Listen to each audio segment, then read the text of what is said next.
In today's video, I'm going to show you how to apply a filter to one column here in Google Sheets.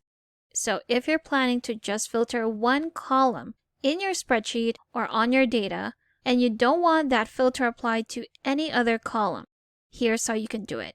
So what you're going to do is to make sure you select that column that you want to filter. In this case, I just want to filter this director column right here. And I can do this in two ways. The first one would be if I select my column first, then go to Data and select Create a Filter.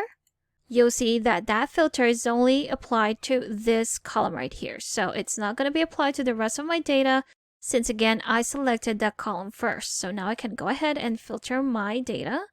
So let's go ahead and try out that filter. If I click on this icon right here, then filter this by value. So I'm just going to clear that. And go to Michael Bay right here, click on that, put a check on that, click on OK, and here we have it. I have two movies from this director on this list. Now, if you try and do that without selecting your data, let's undo.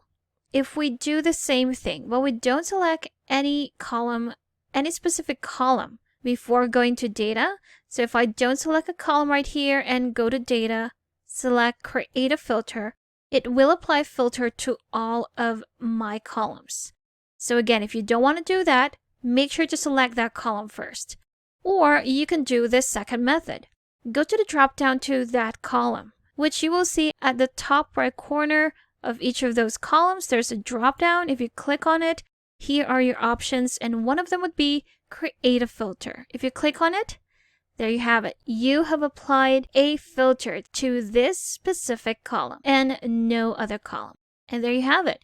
So those are two easy ways on how you can apply a filter to just one column in your spreadsheet here in Google Sheets. Thank you for watching this quick tutorial. Make sure to subscribe for more helpful videos, and I will see you in the next one.